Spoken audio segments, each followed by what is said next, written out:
Ashoka appointed religious officials known as, पहले तो ये बता दो अशोका कौन सी डायनेस्टी का था? Mauryan dynasty, very good. कौन सी डायनेस्टी? मॉडर्न नहीं, मौर्यन। मौर्यन डायनेस्टी। मौर्यन डायनेस्टी को स्टार्ट किसने किया? चंद्रगुप्त मौर्य। चंद्रगुप्त मौर्य का गुरु कौन था? चाणक्य का दूसरा नाम? कौटिल्य। और तीसरा नाम? चुप। Very good, Chanakya, Kautilya and Vishnugupta. Chanakya, Kautilya, Vishnugupta एक ही आदमी का नाम है। इनकी एक किताब बहुत फेमस हुई जिसका नाम है अर्थशास्त्र, कई बार पूछा हुआ है अर्थशास्त्र। अर्थशास्त्र क्या कहता है? देखो, अर्थशास्त्र उन्होंने एक किताब लिखी जिसमें यह बताया कि अगर किसी भी राज्य को, किसी भी स्टेट को अच्छे से चलाना है तो सबसे पहले उसकी इकोनॉमी मजबूत करो। मतलब समझे? अगर तुमको कहीं बहुत स्ट्रांग रूल करना है तो सबसे पहले उस जगह की इकोनॉमी सबसे अपने अंडर कंट्रोल लाओ और इकोनॉमी को बहुत अच्छा करो। अकॉर्डिंग टू कौटिल्य, अगर इकोनॉमी तुम्हारी राइट प्लेस में है तो पॉलिटिकल पावर अपने आप आ जाएगी। यही वो अपनी किताब में समझाने की कोशिश करता है। किसको? चंद्रगुप्त मौर्य को। चंद्रगुप्त मौर्य ने कौन सी डायनेस्टी बनाई? मौर्यन। मौर्यन डायनेस्टी की कैपिटल पूछता है, कैपिटल का नाम बता दो। राजगीर। बिहार में ही है राजगीर। राजगीर, राजगीर। नालंदा यूनिवर्सिटी सुनी है? यहीं पे है। चलें आगे। तो आंसर क्या है इसका? अब देखो देखो, सुनो क्या हुआ। चंद्रगुप्त मौर्य बताया। अब देखो, अशोका था एक बंदा। अशोका द ग्रेट बोला जाता है क्योंकि अशोका ने, दो राजा ने बहुत ज्यादा एक्सपेंशन किया, एक अशोका और एक अकबर। ठीक। अशोका का एक्सपेंशन नीचे तक जाता जा रहा था। ये सब अशोका जीत चुका था।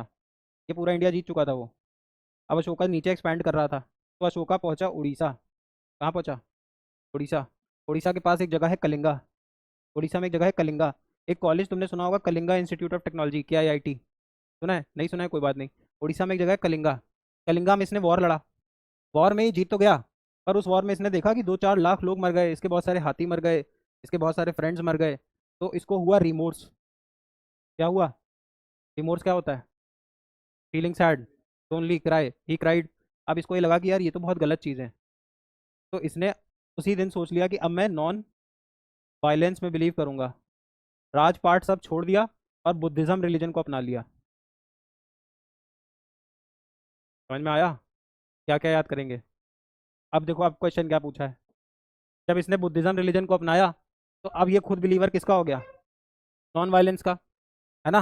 तो अब इसको पब्लिक को अपनी क्या क्या क्या प्रमोट करना है? नॉन वायलेंस, है ना? कि लड़ो मत, दंगा मत करो, वॉर मत करो। तो नॉन वायलेंस करने के लिए उस टाइम पे सोशल मीडिया थी क्या?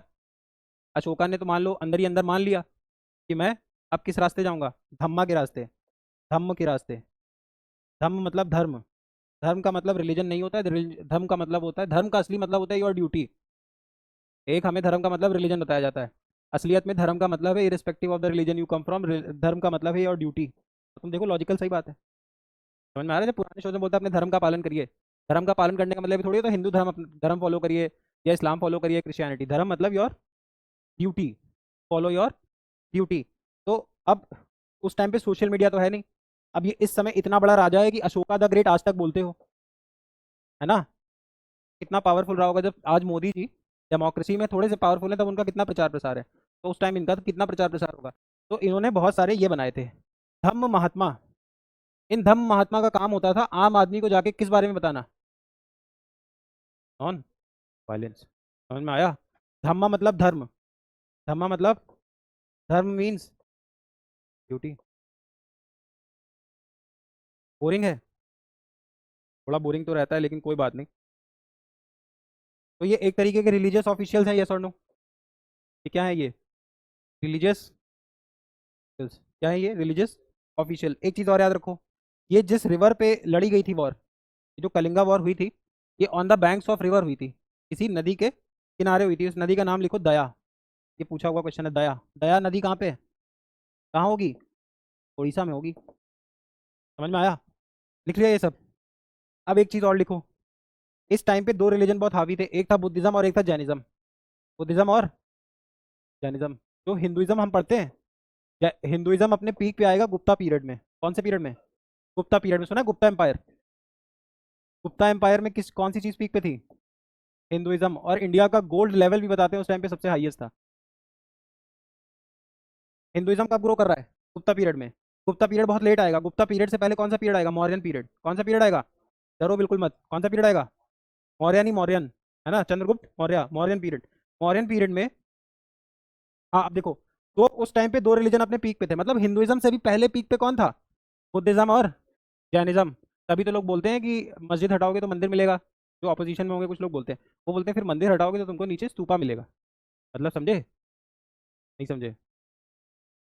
इस्लाम रूल रहा है लगभग 12th सेंचुरी से लेके 1920th सेंचुरी तक, 17 1800, हाँ 18th सेंचुरी तक, लगभग 1707।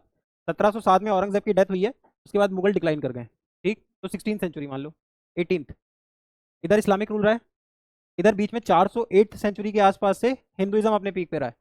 और लगभग 5th से लेके ये इधर जीरो से पहले 500 बीसी से लेके जीरो के आगे तक कौन अपने पीक पे रहा है? बुद्धिज्म और जैनिज्म। सबसे पुराना है बुद्धिज्म, फिर है जैनिज्म। अब ऐसे तो हिंदू धर्म सनातन धर्म से रिलेट करते हैं तो बहुत पुराना हो जाता है। अपने पीक पे था हिंदू, जो हिंदू धर्म का फॉर्म, देखो देखो मेरी बात सुनो। ये जो लॉर्ड बुद्धा है ना, ये he was also Hindu. He was born in Kshatriya family. ये बात प्रूवन है। राहुल उनका नाम था, सब कुछ बात है, राजा भी थे। और बट मेरी बात सुनो, उस टाइम पे जो हिंदू फॉर्म ऑफ वर्शिप थी, जो हम आज देखते हैं टेम्पल्स वेम्पल्स, उस टाइप का हिंदू धर्म नहीं था। जो मॉडर्न डे हिंदू धर्म देखते हैं हम, जिसमें दिवाली है, होली है, ये सारी चीजें कौन से पीरियड में आई हैं? गुप्ता पीरियड में, लगभग आज से 12 13 1400 साल पहले। समझ में आ रहा है? जो modern day form of Hinduism है, इसमें पढ़ना क्या क्या है, क्या क्या? अशोका के एम्पायर का एक सुना होगा तुमने, लायन पिलर। कहाँ पे है लायन पिलर? क्या है, तुमने वो देखा है? सत्यमेव जयते, तीन तीन शेर बने होते हैं, किसी भी सरकारी ऑफिस में जाओ। वो हमारा क्या है? National emblem. क्या है?